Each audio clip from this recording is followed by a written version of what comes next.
Hi friends, I'm back out here in my garden and I wanted to show you what I ended up getting for my backyard.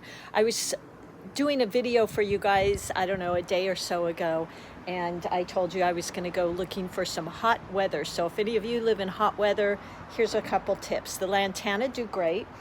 I did get some of these are called the zinnias, so maybe we'll be painting those. Marigolds, I bought some of those, so I'll be planting some of those.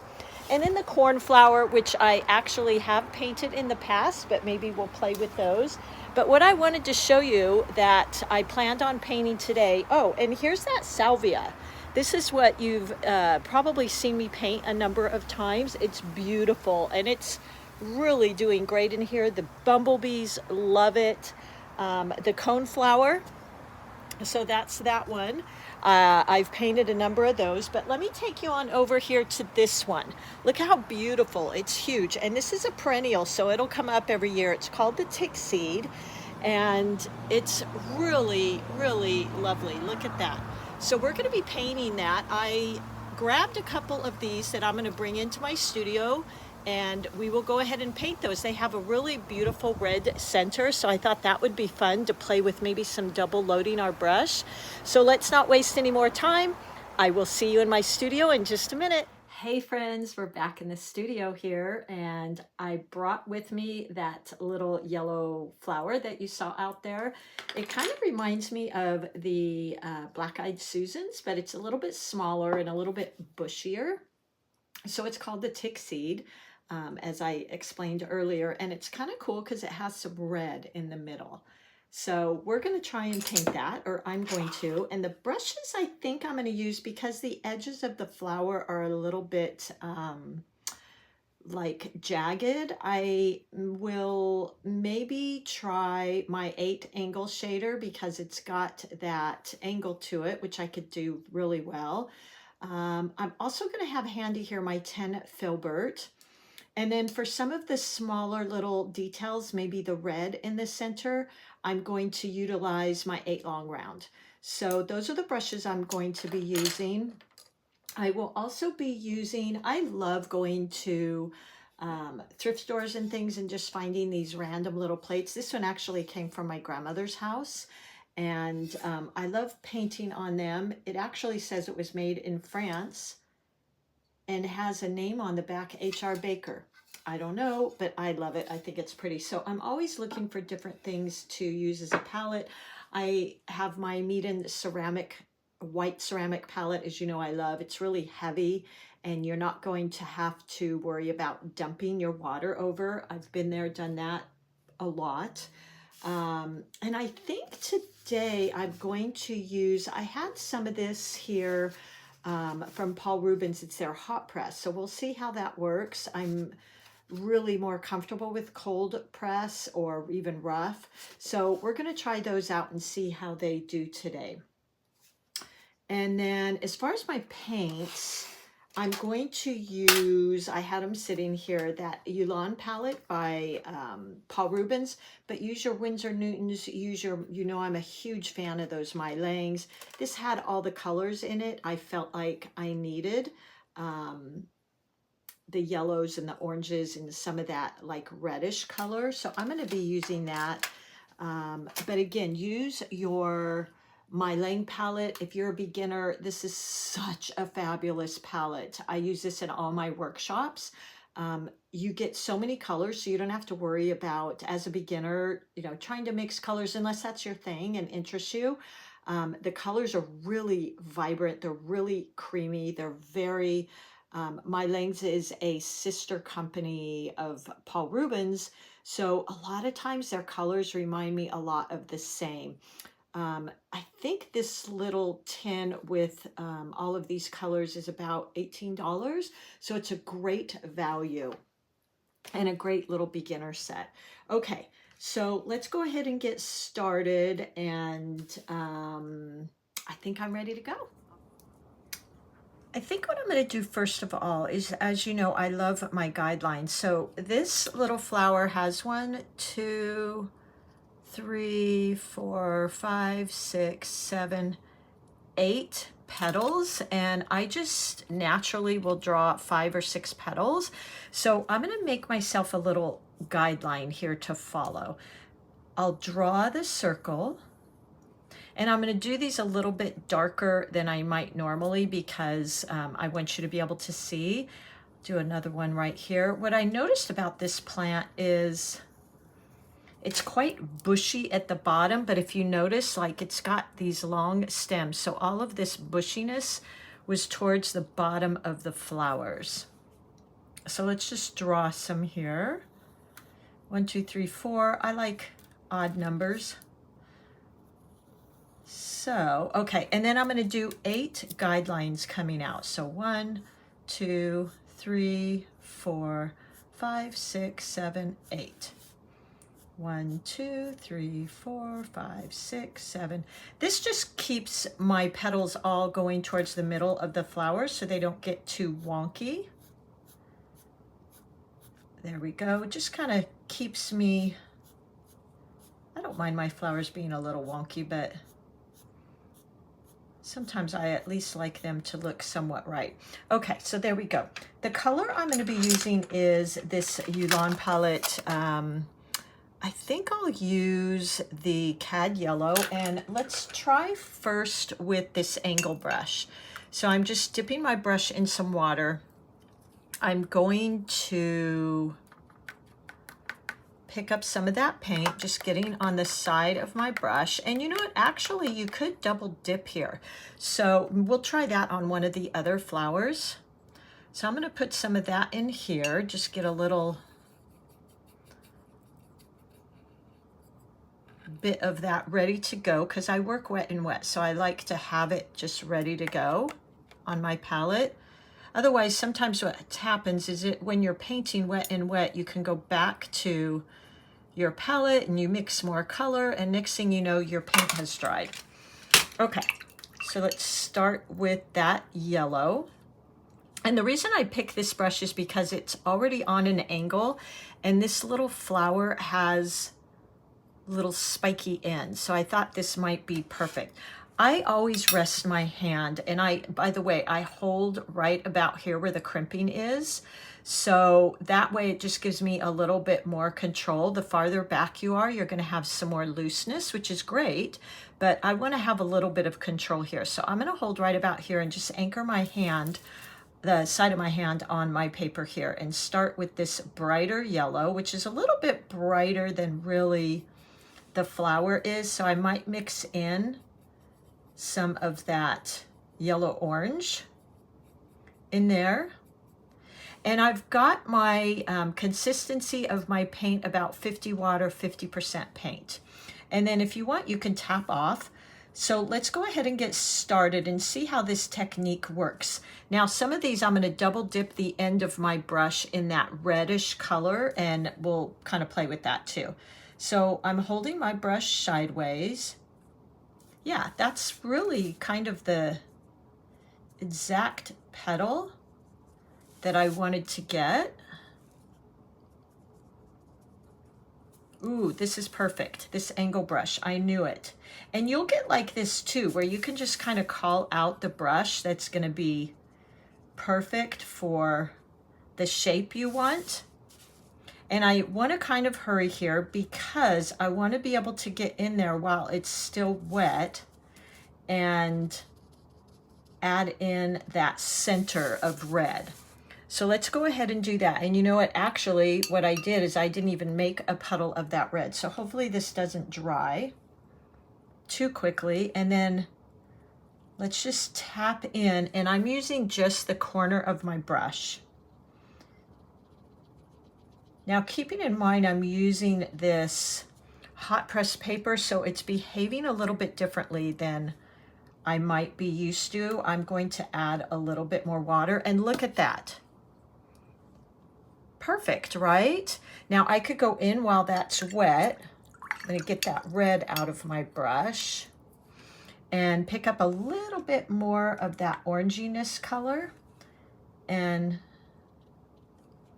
just add in. Now I probably should have done that before I added in that red, but that's okay.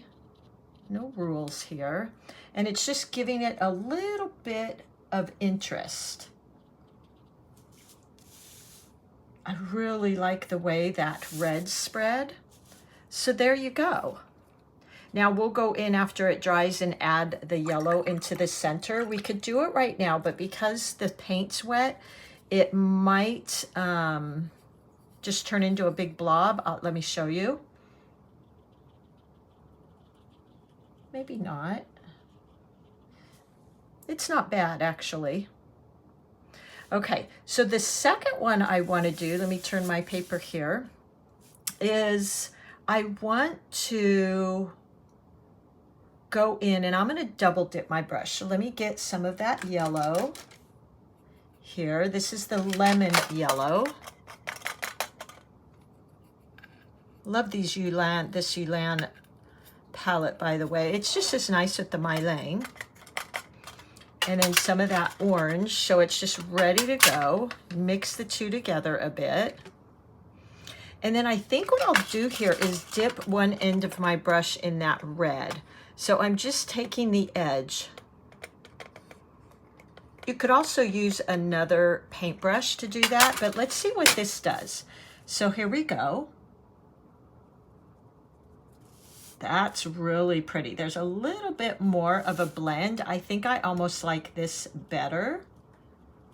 Look at that. Double dipping is so, or double loading, I guess they call it, is so fun. You can really get some fun colors. Look at that. Yeah, I think I like that better. This has a little bit more spreading. Look at that. Gorgeous. Let's go ahead and finish the rest. So I'm dipping the one long edge in the yellow, and then I'm going to dip, it's easier to dip it on your palette, and let's do the rest of these. Here we go. And I'm just doing a light dabbing here. I'm gonna add a tiny bit more of that red. Yeah, this is really fun.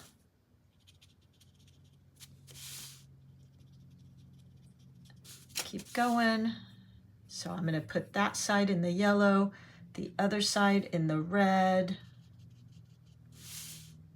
And we'll keep going here. Let me get some more of that red paint. I'm actually gonna use my brush here and just make a puddle of that paint because I liked getting it on my paintbrush from my palette. Okay. And loading the long end with my yellow, the short end with my red, and let's go again. Ooh, I just love this. You know what, you guys, I have painted forever and this just never gets old for me. I'm still in love with watercolors, just like I was when I was little. There's just something about it. It's just like magic for me. And I love playing with other mediums, of course, but there's just something about this. So picking up, and really I'm almost getting 3 different colors here, aren't I? And then that red, so if you can see there, I've got a little bit on both edges. Just go all the way around. This is so fun. This is relaxing to me. And if you only have, 15 minutes, just try doing some things with this, wiggling your brush around, double loading your brush and seeing what colors you get. Okay, now that we've got that, I'm gonna go ahead and just wash, oops, I just spilled a bunch of water here. I'm going to wash my brush, and then I wanna make sure I rinse it really well. There we go. And just tap it off on my towel and go in with that green. So the greens they have here are really interesting. They've got this really quite a bright green. I think that might be Hooker's green. I don't have the sheet right here. And you know what? I think what I'll do is I'm kind of enjoying the whole double loading thing. So I'm going to put a little bit of this, reminds me of the yellow green in the MeiLiang palette. I'm going to put some of that right next to it, and let's just keep going with that whole double loading thing. So I've got my light green there. Let's pick up some of the darker green. I want to say that's their hooker's green. Okay. And I'm going to double load again. So I think I'll double load. Doesn't really matter which side, the short side and then the long side. And if you think you have too much, just tap your brush off. And now let's go in with these little stems.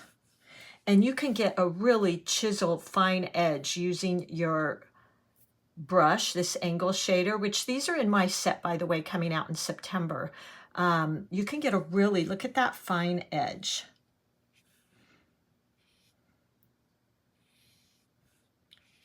And there's just a little bit of the two colors because I double loaded my brush. Oh, I've got 2 pieces of paper here. And I dropped a little drip there, which we're not going to worry about because I don't have a tissue here. So you can just barely see the 2 colors. And now let's try and recreate these little leaves. So double load my brush again, just for fun. And let me hold this up here. Okay. So let's see. They're really just, this is the other thing I love about this brush. I just did this kind of naturally, but I want to point it out to you. So I set my brush down. I don't know if you can see this. I set my brush down and then I pulled it a little to the side. So I set it down, pulled it to the side, and it gave me that width. Set it down, pulled it to the side, and then back in. And actually, if you even just put pressure on the brush, it's going to widen the belly, and you're going to get that anyway. So these were quite bushy around the bottom. Want some more of that pink, yellow. There we go. And now I might just rinse my brush a little bit, scrape it off, and let's add some very light value in the background. Like that. And there we go. So those lighter values, if you can see that, kind of make you feel like there's something in the background there. And then let's go in, and for this you could use, matter of fact, let's just stick with this chisel brush, this angle shader. And I'm going to pick up some of that yellow and mix that in there. I really wanted more of a yellow, so I'm going to use the lemon yellow. And just use the tip of my brush and go in and just create these little dots here. Just using the very tip, light pressure.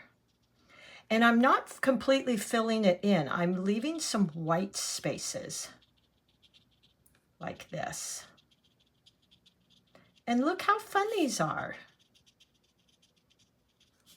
There you go. Now this one kind of all blended together.